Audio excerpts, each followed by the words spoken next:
Close your eyes down with me. We're going to start this whole thing by taking 3 big deep breaths together. So on your next inhale, take a really big deep breath in through your nose. Brief hold at the top and then a big open mouth exhale. Let your breath go. Good. 2 more. Big deep breath in. Brief hold. Let it go. Last time. Big deep breath. Hold, let something go. Whenever you're ready, tuck your chin down towards your chest and then blink your eyes open whenever you're ready. Oh my gosh. Wow. Hi. Taylor. Nothing like a deep breath to just get you all the feelings. Oh my God, Yeah. I know.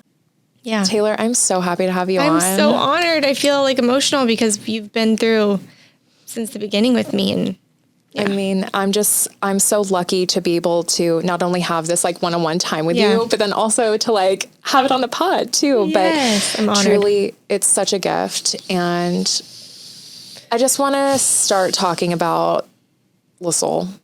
You're an incredible entrepreneur, an incredible founder, and an incredible, I consider you a thought leader, a community builder, and you have created so much magic with what you've done. And that's such a testament to who you are and who your character is. Thank you. And I want to talk about LaSoul. Okay. Because a lot of people, if you're in Dallas and you're in the area, people are familiar with LaSoul, but if you're not, and I feel like a lot of people don't know the origin story of LaSoul. So let's start talking about it. How did we even get to where we are now? Like, how did LaSoul even get started? So many deaths and rebirths. I love following Gwyneth Paltrow, especially right now. She is an icon for reinventing herself. And I have gone through so many iterations and reinventions myself. I had a blog, in 2014. And it was a travel blog and it was called The Simple Soul. So Soul has stayed consistent throughout all of it. And then Soul Society came about and I was taking people on these group trips. And then Soul House came about because I was hosting all these like fun parties at my house that were kind of iconic pre-COVID. So my house got the nickname Soul House. And then during COVID, I felt like I needed something to like hold like a parent company and like hold all these ideas. And that's where LaSoul was born. Mm-hmm. And so now it just kind of got a little bit of an upgrade and felt more mature. And also during that time, I really wanted to move to Paris. And Paris in my 30s has been like a huge inspiration for me. And so that's kind of where the lay came from. Mm-hmm. And Soul has always been there. So LaSoul. Yeah. I love that. Yes. And LaSoul, it has been so incredible to see the growth just since the very short time that I've been there for the 3-ish plus years now. I'm like, oh my God, how long have I've been with y'all, which has been so amazing. But I mean, this started as your home and then you started opening it up and now it's turned into this beautiful co-working space that is so much more than just a space for people to gather. It's been a home. It's been a big unit, I feel like, of the community down in Bishop Arts. Yeah. But now you also have the chateau, which was built very, I feel like, quickly after LaSoul. So can you tell me about the 2 different properties and what they represent to you? Yeah. So LaSoul House is the original concept, and it was my personal home for 5.5 years. And it was right around the time I was just about to turn 30. It felt like everyone was going right, and I decided to take a left. Everyone was getting married and wanting babies, and instead I just kind of like blew up my whole life. I was with a partner for 10 years. We broke up, and but I had purchased my like first home. So I just was like, what the heck am I going to do with this place? Because it looked a lot different than you buy your first home and you get married and you have your babies, the traditional story of like what happens when you do buy your first home. Yeah. That was kind of flipped upside down, and where I started just opening up my home to people in the community and having these fun parties, these music parties. And Leon Bridges did about 6 concerts there during like a very short period of time. This was all pre-COVID.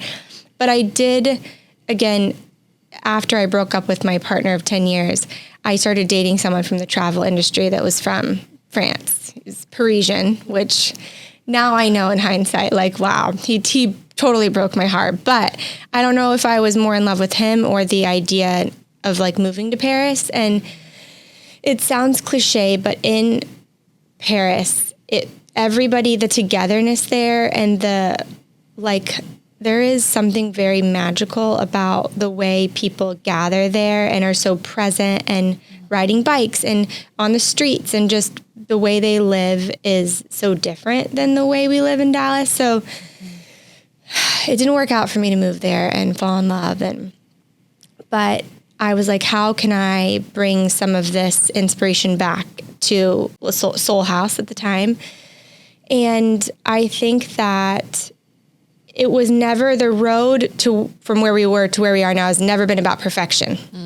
And that's also a very Parisian, the French, like less is more.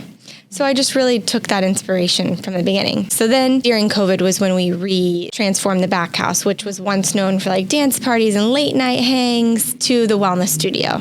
And so that was a really fun addition. I think what I really admire about your story and how Soul House started was that we were having all these crazy parties, insane, very fun parties.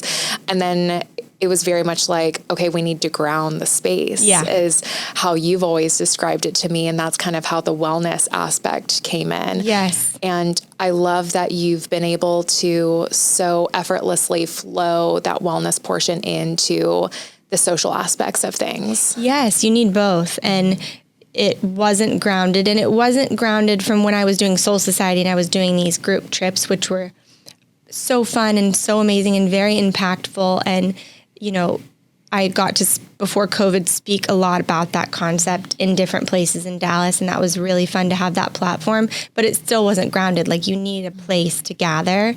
And so it has been an evolution, but yeah, the wellness piece has been really special. I love that. And I'm so lucky to have been, or to continue to be a part of it. How does that represent and look like in your life, balancing the lack of perfectionism as we try to every day to be true to ourselves and everything like that, but to continue to bring that community into your space, but also take care of yourself on a wellness front? How do you balance those things? Being an entrepreneur, founder, that's been one of my hardest challenges the last 4 years, pouring so much into the Soul House. And then when we got Chateau, which is across the street, I have poured so much into that I have forgotten, I got off track of how to balance that and pouring back into myself, and also feeling worthy of taking that time to do that. So that has been honestly very, very challenging for me. And I obviously built all these things that I think we need to make a good life. Like, you can have your cafe and your wellness studio, and you can have social aspects. Like, it's not so separated. Like, you have to go to all these different places. The Soul is a very holistic place in that sense. And I did that because it was like, well, I want a yoga studio in my backyard, and I want chickens, and I want a garden, and I want a cafe. Like, I don't want to have to go to all these places. Also, Dallas isn't walkable. And I think that there's like a tragedy in our country that less and less places are walkable. And so, yeah, you do have this like kind of mini ecosystem with Chateau across the street with the pool now. And, you can walk across to both properties. And we're lucky that we are like in a little bit of a walkable neighborhood to different places. So, but no, I've built all those things because I knew I needed those to be well, but then I haven't been able to find and make the space to take care of myself. So that's been challenging, but I do feel like even in the last couple of months, I'm like, I've got to make a change, So I am meditating every single morning. Love that. Yes. My friend has been working with this coach in India, or a teacher in India, for 5 years. And he's been asking me for about 3 years, you need to meditate with him. You need to meditate with him. And it wasn't until 3 months ago, I just kind of really hit a rock bottom. And so yeah, I'm on like my 3rd month of every morning. I just on WhatsApp. Incredible. And he chants, and there's prayer and meditation, and it's been really amazing. I love that. Yeah. How have you noticed the difference between locking into that practice a little bit more versus when you haven't been able to prioritize that? Oh my God, it is night and day. Like, it's my mental state. I've always been interested in meditating, and I've always tried to do like some self-meditation, but this has been somebody holding you accountable and holding that space just helps put everything in perspective. I mean, I think my team could even say that they notice a difference of just nothing gets me when I meditate, you know? Like, there could be 500 things going wrong, and I'm like, it's okay. And it all works out, you know? And so that's been really, and I think because it starts first thing in the morning, it is making me more aware of my body and what I'm putting in my body. So I am on the journey back to like taking care of myself and putting myself first, because for the last, I don't even know how many years, I've been putting the community first, the soul first, my team first. And, you know, that's not necessarily a good thing. Like, the team's going to feel better when I feel better, not putting them first. And so it's been, there's a lot of lessons I've learned in that. Yeah. Well, and I feel like that's also a conversation that is really not talked about that often, as far as if we don't actually take care of ourselves as entrepreneurs, as founders, as leaders in a space, there is no way that things can ever be successful sustainably over time. Yeah. And I think it's so easy to get caught up in, okay, let's make the next, I don't know, like growth pattern. Let's make the next project. Let's hit the next ream of sales, or whatever it is in our entrepreneurship journey, especially as a female founder. I feel like not only do we put so much pressure on ourselves, but we also allow like the outside community to put pressure on ourselves too, because we want to hit certain metrics for ourselves or whatever those things are.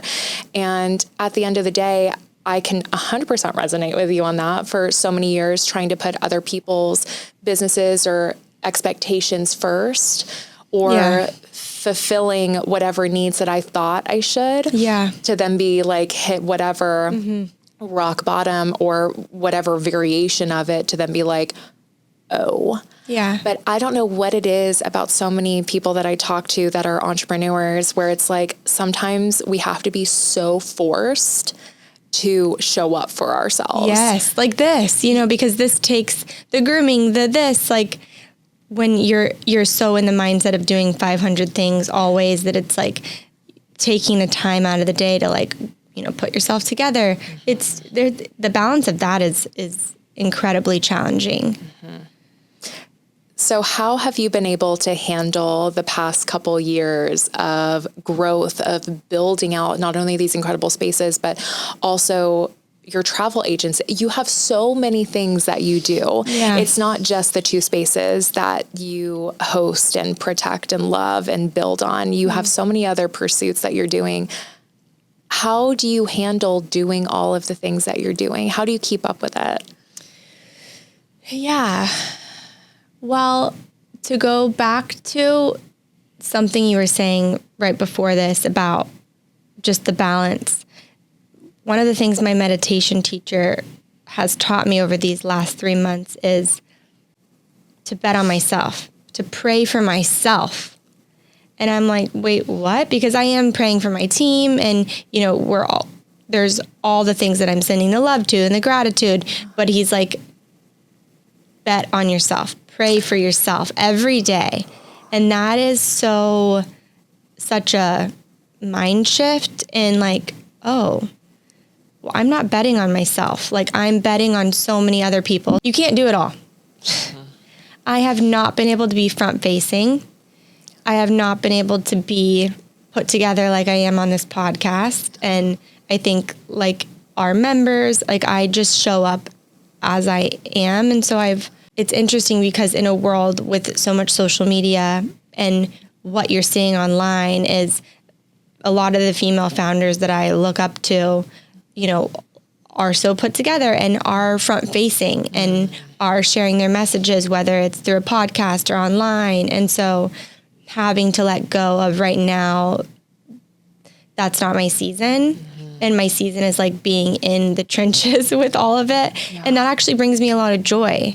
You know, I don't really right now in this season, I haven't wanted to spend as much time in the morning, like getting ready. And I haven't been as into like fashion and clothes. I'm more getting my hands dirty in the dirt, like being with the people, being with my team, and, getting out the door and just being in it.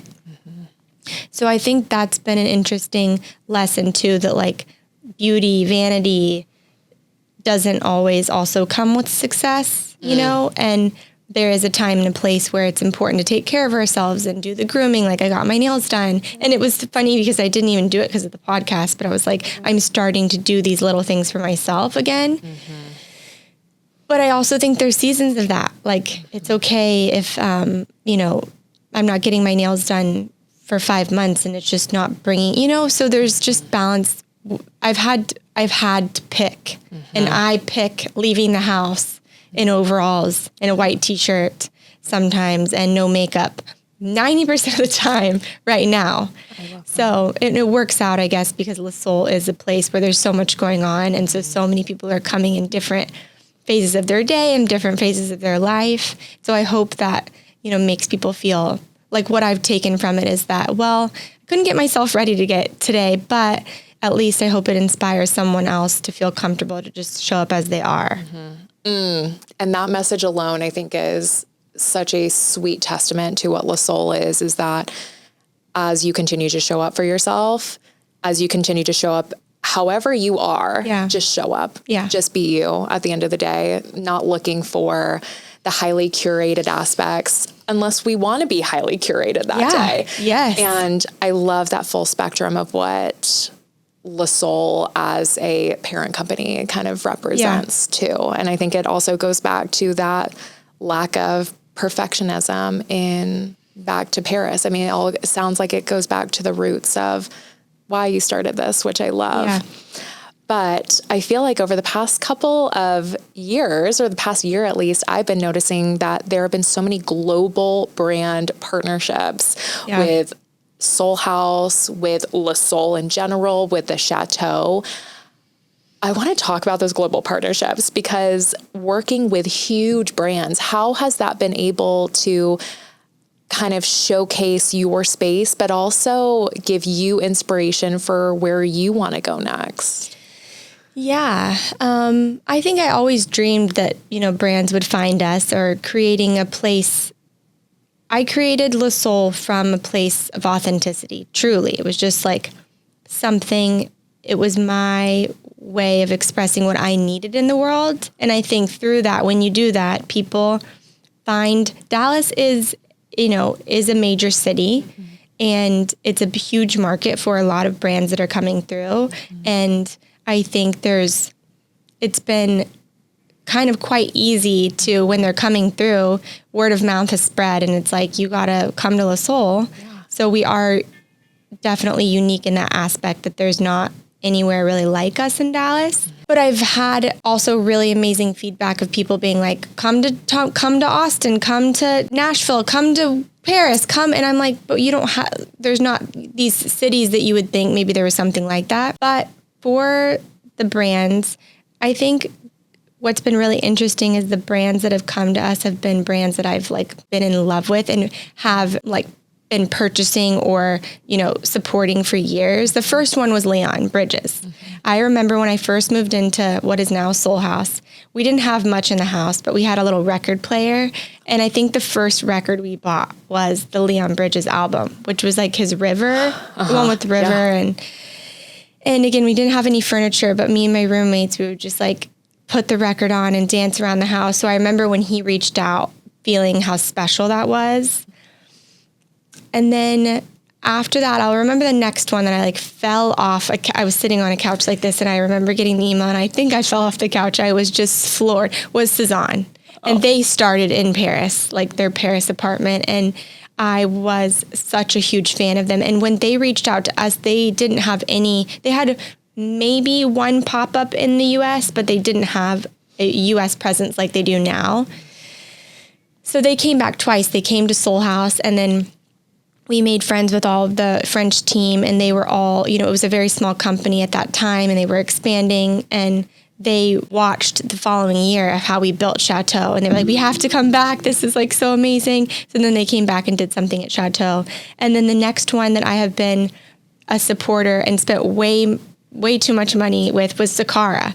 I've been doing their meals for a long time, kind of as resets. And when they reached out and I got to co-host a lunch with one of the co-founders, that was so special. So but the brands that have come to us have been brands that I've supported. So that's been also really fun. I love that so much. And I feel like it's also such a testament to who you are, of how you like manifested these things coming in. Yes. Because when these huge, just global brands coming to your space, especially like the 3 that you just named, including Leon, of it just being so aligned with the space, but also with you at your core. Yeah. What do you think you did to prepare yourself for that or manifest that? Yeah. Okay. That's a great question. I think like I said, when everyone was turning right and I turned left, I really jumped off the cliff. I took a completely different path, which was like, I'm going to put my blinders on and I'm just going to do me, because throughout my 20s, I tried to do everything for everybody else, and that just did not work for me. And I think putting my blinders on and creating every single day from a place that's like very authentic to me. It's not about what I think is going to be cool, it's like, what do I want? And it's truly a creative act. I love Rick Rubin's book. Yes. When I read that book, I felt so known, because in the early years before everything had fully developed, it was really hard to articulate what was happening and what Le Soul was, because it is so much bigger than, there wasn't a business plan, in the beginning. And, there is a kind of like connection. So I think that has a lot to do with like it being a clear channel for manifesting really authentic things that are happening and very special. And most of these people come back too. Mm-hmm. So that's also really great validation of like, okay, well, we're doing something right. Mm-hmm. And I love that, because also if you didn't create that clear channel for yourself, who knows like where Le Soul would be in general. Yeah. How was that process from where you were in your 20s to where you are in your 30s now? How did you learn how to listen to yourself and follow that gut instinct? Because that process doesn't happen overnight, and it takes a lot of, I feel like, energy and work and effort to continue to have that consistency of, okay, what is my North Star? What do I actually want? How do you continue to come back to that authentic self, that true North Star that you have when there's doubt or there's uncertainty or there's a lot of question marks? Like, I know you mentioned your meditation practice, but before then, how did you trust yourself? Okay, I think my 20s were really hard. I had to like break free again and again and again of like societal conditioning. Yeah. And then my early 30s were really scary, because I was like, I still felt those pressures, like, because I'm 36 now, and you just have to keep getting over those hurdles and the fear of, I'm not on the right timeline. So it's been a lot of that, a lot of letting go again and again and again. A lot of therapy, a lot of family like work, and separating from that too, because it's really hard to get out of those systems of what everybody else wants you to do, or what you have to really go your own path. You have to really get out there and be so brave in that way. And you have to find friends, or a partner. For me, it's been very close friends that can mirror back to me that what I'm doing is helping them, like that I'm on the right path, reflecting back to me. So it's every day. It is like an everyday practice of, oh shit, what am I doing? Can I do this? Can I make this? What am I, like just a couple of days ago, I was thinking, what have I done? Like, what's my purpose in life? So I think that is never going to go away. you have to build up such a faith, I think, too, with entrepreneurship and life just in general. But entrepreneurship is a great example of it's really scary. And, it's all up to, at the end of the day, it's up to me to make this work. And sometimes you're like, oh shit, how is it going to work? But then it always ends up, and I think if you do that enough, then you break free of these cycles. So I love that. And it's also very clear too, where have you ever noticed on your journey of you take a few steps forward down a path and you're like, oh, actually, let's pivot this direction because this doesn't feel aligned, or, oh, this feels aligned. Oh, that, how do you navigate those pivots and shifts and those changes? Yeah, I think for me, it's really natural to do that. But it's not just me anymore. Our company is growing, and with that comes, there are a lot of people that make Le Soul work. And so you do have to keep them in mind, and change is scary. And so it's like when you make a shift like that, whereas when it's just one person, it's like, okay, I'm pivoting over here. But when you have a whole team, it's like, you got to get everybody on board to make the pivot. So that's been my biggest challenge. And also the conditioning, because then everybody else is coming in with the conditioning of like, well, this is bad. Like, we're not supposed to be doing it this way. We're supposed to be doing it this way. And I think that over the last couple of years is something that I have like, oh, I didn't know this was going to be one of the challenges of, being a business owner and managing a team, which I always wanted to team. I wanted to do it with people. But it's like, oh, they're coming in with their own kind of conditioning, and how do I hold firm and true and also make them feel safe while I do that? And like thoughtful leadership, like you mentioned in the beginning, or conscious, I don't even know what the name of it is, but it's like Le Soul. Okay, yes, we're a company, we're a business, but so to me, it is my soul. It is not business. But yes, there are parts of that too. So how do you also keep hold of that when you have a team that's been just a very interesting thing that I'm navigating of like, okay, people wanting you to also be a certain way. 100%, and have expectations. Yeah. And then you also having to be such a conscious leader in the way of, okay, if my soul is pulling me in this direction, then we have to trust that process. Because I'm sure in these even the first few months that you were like, okay, maybe we should like put more energy into, rather than Soul House being my home, into something much bigger than that. It took multiple pivots to get to that point to then realize, oh, this was actually a much bigger vision than I maybe even anticipated before then. Yeah. And to help guide everyone with you. That's not an easy thing, I feel like, to allow a team to not blindly trust, but it's like, well, we got to listen to the intuition. We got to listen to where we're going next. And that comes from you too. Yes. That can't come from like a line item. No. And in the early days, there was where I really looked to the small team that I had in community of like helping me make really big decisions, and was really collaborative in that way. And it's changed a little bit in the sense of like, I'm betting on myself more and believing in myself more. And so it didn't always start with like me being the most confident person either. I really did look to the few people that I was building Le Soul with to help guide and inform. And I think I'm on this journey now to like be betting more on myself. And that's just been an interesting, and it's scary too, because it's also impossible to make everybody happy. Oh my gosh. Yeah, no, there's no way, especially as I'm sure your team has grown so much over the past, even year. Yeah. So I feel like with every person you add on, you have to continue to rebuild or grow that culture of, okay, if we're pivoting or shifting in a certain way, like the culture also has to mimic that shift and that pivot. Yes. And I think that this is my journey that I'm on right now, is that at the end of the day, with the way Le Soul was created, which again, Rick Rubin's book, I was like, oh my God, that's exactly how it was. Just this creative act that was pouring out of me. I never thought of myself as a creative person prior to my in my 20s. I was very, that part of me wasn't nurtured, I don't think.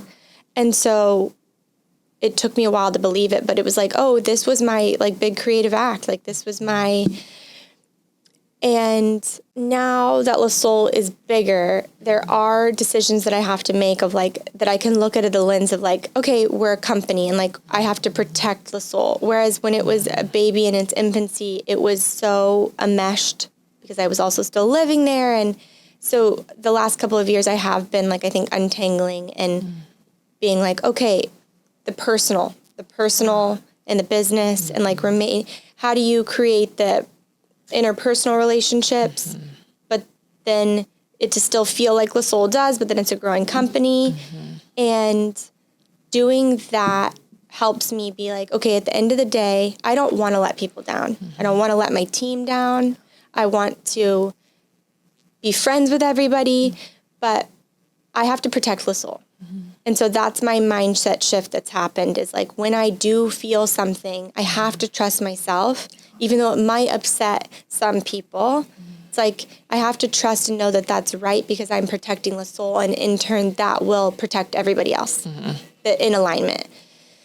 So it's easier said than done, but that's my journey right now versus thinking about how it might upset and then maybe not doing it or maybe not saying something. Versus, okay, no, I'm doing this. My intention is good. My intention is because I want to protect Le Soul, and Le Soul affects so many people. The community that you built has been, I mean, unbelievable. Yeah. And I kind of want to ask you, what does community mean to you? What's your definition of community? I love this question because this goes back to my early days of starting a travel agency. And getting to travel, be so immersed in luxury travel like crazy.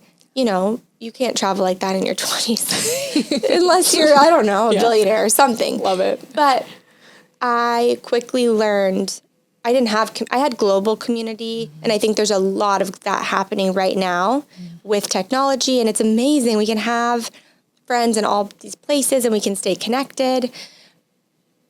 But local community is something that's missing right now, and something that I don't think I wasn't fulfilled without it.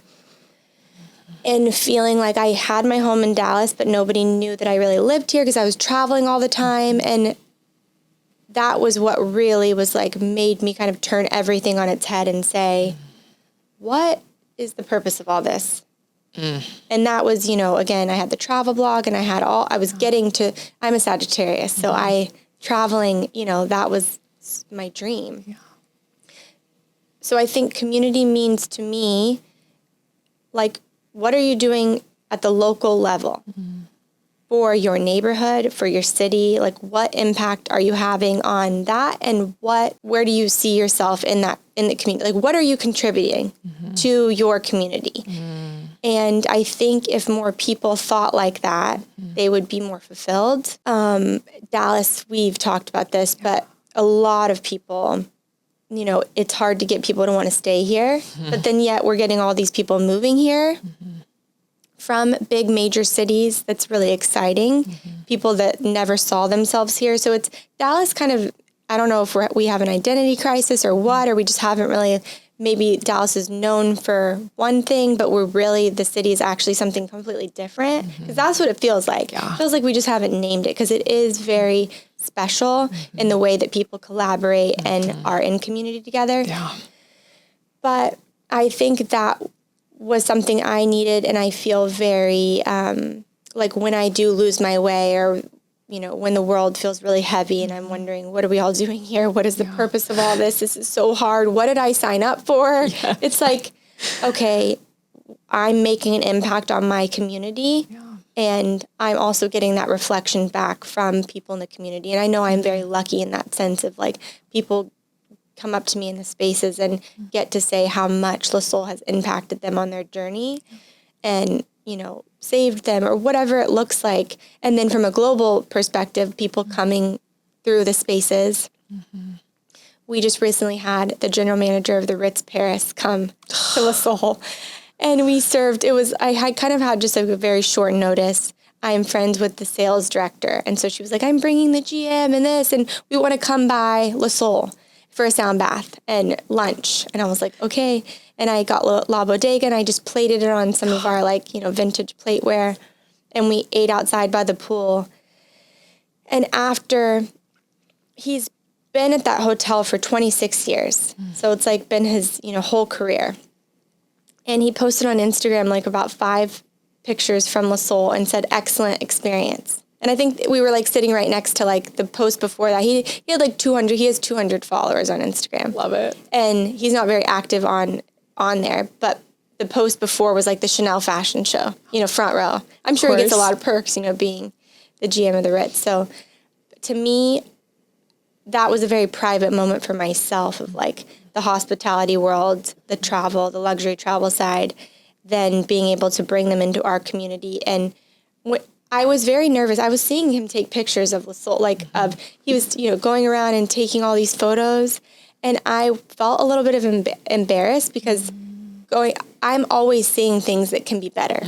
But I also have to let go of that and let go of the perfectionism and know that like I can hold that thing in my mind of how I want it to be in the future, but having to be okay with where it is right now is the only way that I've gotten where I have, because our very first party with Leon was a fold-out table with red Solo cups.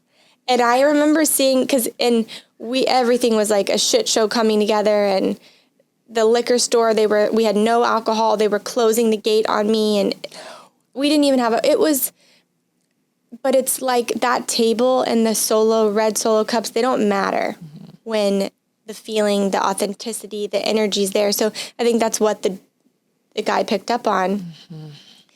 And then when I saw his post, I was like, those pictures are so beautiful. I was seeing it through his eyes, and he was like, my daughters would just love this place. And he was like, I want to come back. And I'm like, you literally have, the kind of budgets they have to spend, and we're over here just so scrappy, but it's still making an impact. So it's been all like with the big brand moments, but then there's been little moments like that keep me, they're like a little wink from the universe. They're like, keep going, And I feel like it so speaks to that grounded community that you've built, because people can feel that magic.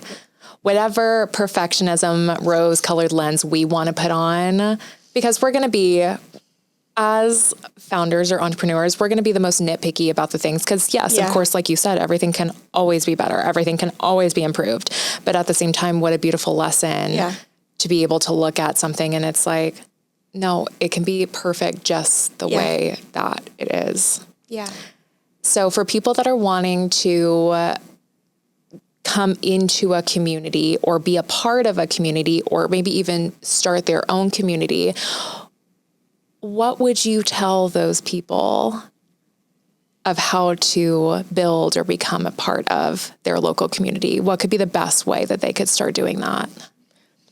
I think vulnerability, for me, I was very vulnerable. I was heartbroken when I decided that I needed to ground down into a community, but I didn't really have any friends here.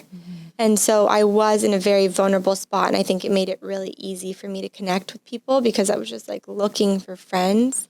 And at that time there was a lot of small businesses opening up in our neighborhood, and I would just go sit at the counter at Tribal Cafe and the universe. Then I just kind of started meeting people, and I started inviting people to things.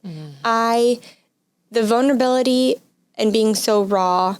And then also I was like, oh, people just want to be invited to something. And so there were a lot of special invites that went out, or personal invites that went out at the beginning. And then Le Sol's been in a period now where I haven't been able to send out a personal invite to anything. So I'm sorry to all my, friends that don't get invited. It's but you got to look at the calendar of all this stuff going on. So it was a very different season, but I think that's the way it was just very small and homegrown in that way. And so I think it would work both ways if people were wanting to build a bigger community or just get plugged into something. I love that so much. Yeah. Taylor, thank you. Thank you for my first so podcast. Much. I know. I'm like, hello. I'm so honored. Yes. But I know they were talking about Le Soul, Chateau, all the things. Where can people find you if they want to connect, if they want to learn more, if they want to come to a more public event? Like, tell us everything. I mean, truly, I'm always at the spaces, so please come by on our website, lesoul.co.